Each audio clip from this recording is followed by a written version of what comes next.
Welcome back, it's Smashboss here, and today I want to show you my newest level. It's called The Legend of the Random Riddle, and this level is very special because it generates a different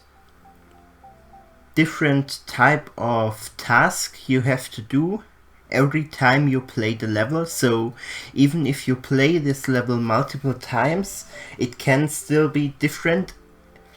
In fact, there are 16 different possibilities what can happen in this level. So let's check it out by just playing it once. So the puzzle in this level is, in the beginning there are these 4 shells that you can see here, and basically these shells tell you what sections of the level you have to do. So in this case all 4 shells are activated and down there, so this means we have to do all 4 sections. And if you don't see what sections I'm talking about yet, then, well, the sections are here after this pipe. You end up in this room with 4 doors. So let's do the first one. Each of these sections contains a small puzzle or a boss fight. And the first room, you have to bring this spring to the top. Now you can use it to get this power block. And then you simply stack spring and power block on top of each other to go through the first door.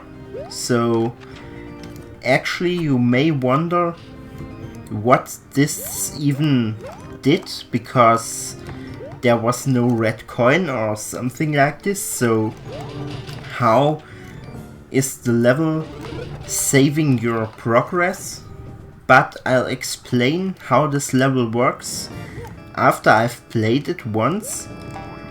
It's also good that I got a all 4 section run, because now I can show all 4 sections. Well, now we have to get the spring up there. The best way is to throw it from somewhere over here. And then we have to jump all the way up to the door.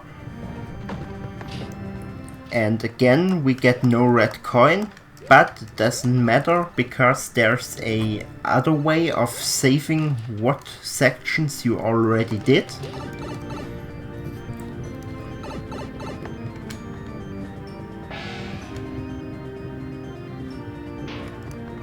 In this room we have to kick 1 helmet up to the top. And now we can put it on. Then we have to do the ground pound trick. And we can go through this door.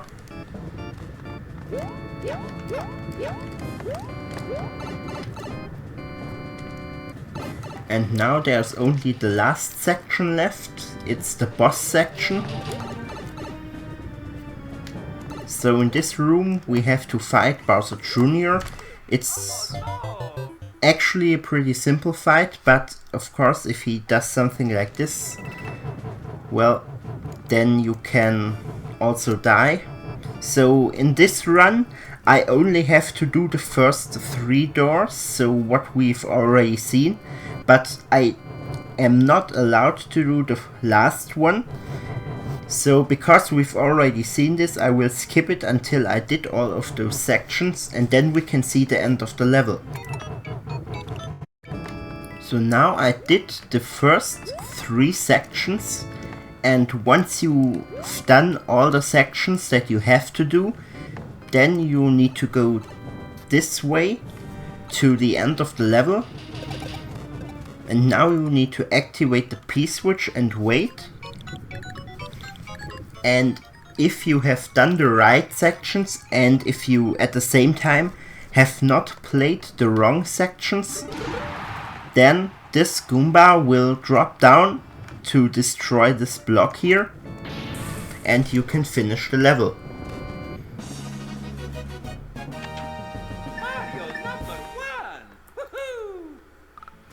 But the question you are probably all asking is, how does this work?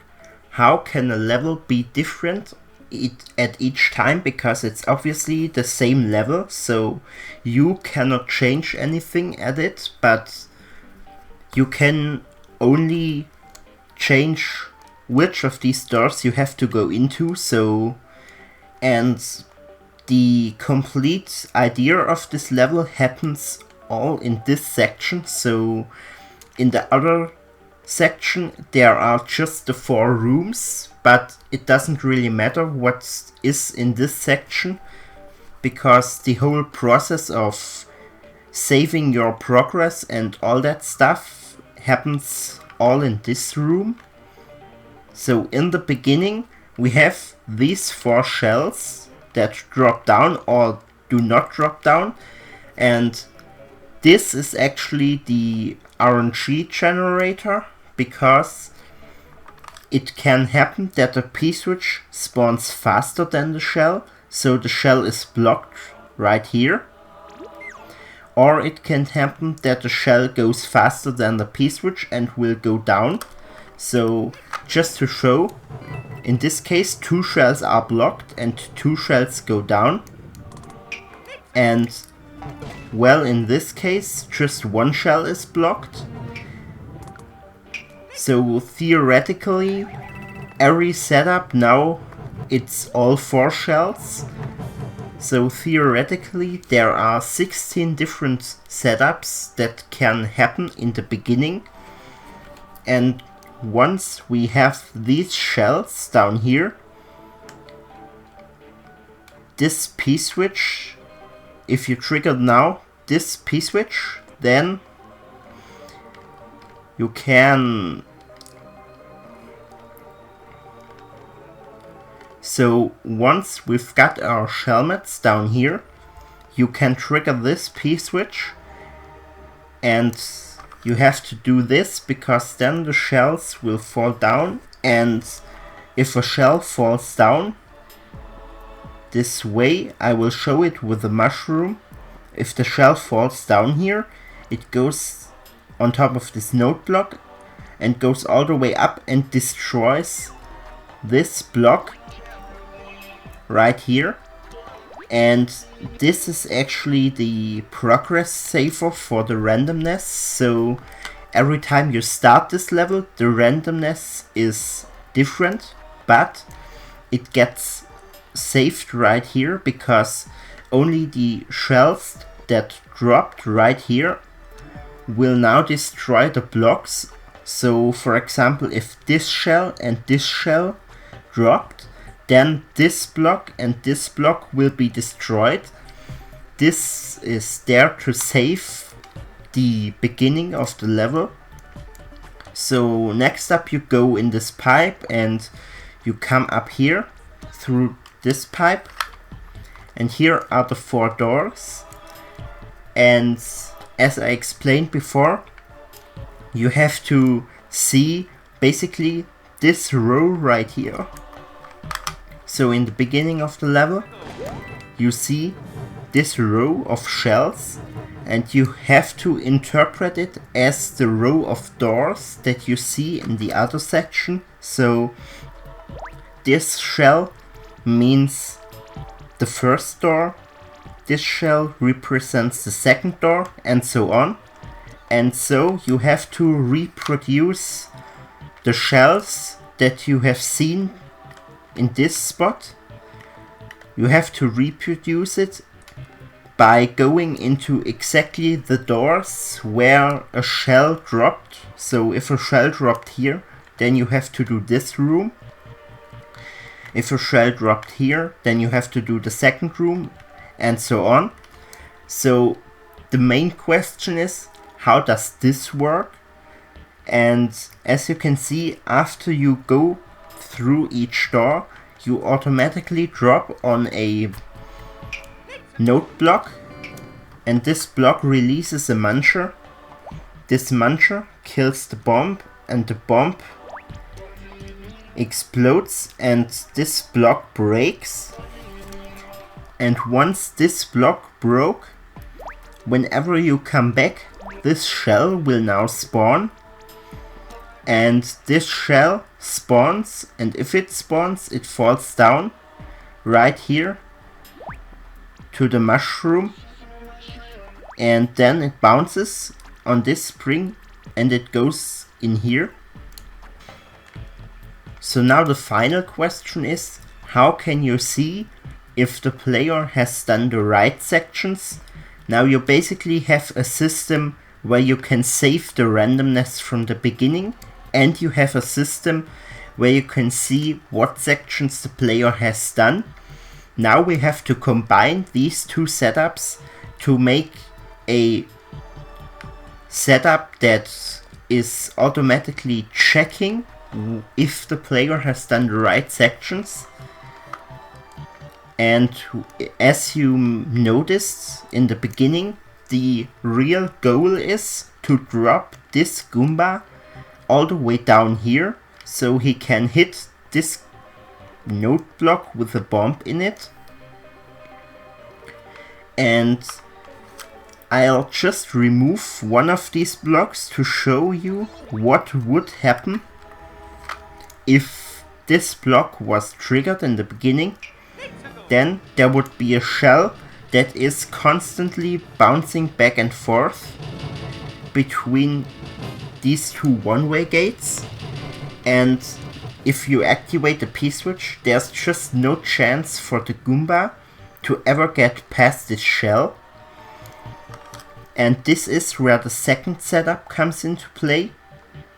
So this one right here, it may be a bit confusing, but since the last one has the smallest circle, it needs to go just around here. So this block, even if it's the top one, it represents the last door in this case.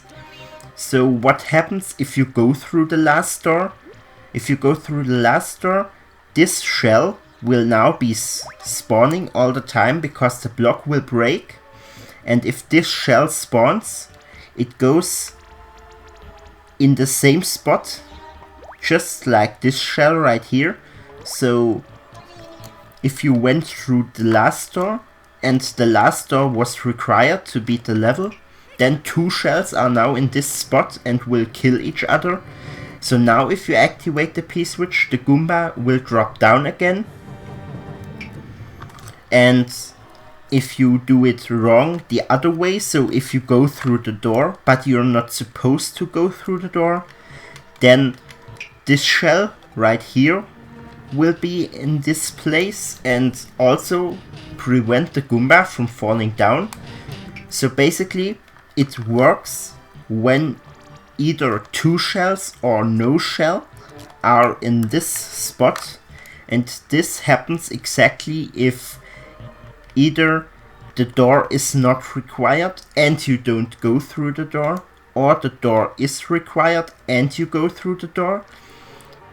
And I think this is one of the best ways to use randomness in Mario Maker, because even though the level itself decides what it wants you to do, you can react to each decision of the level. So randomness would also be placing a Magic Koopa and only letting you progress if the Magic Koopa makes a shell out of a block.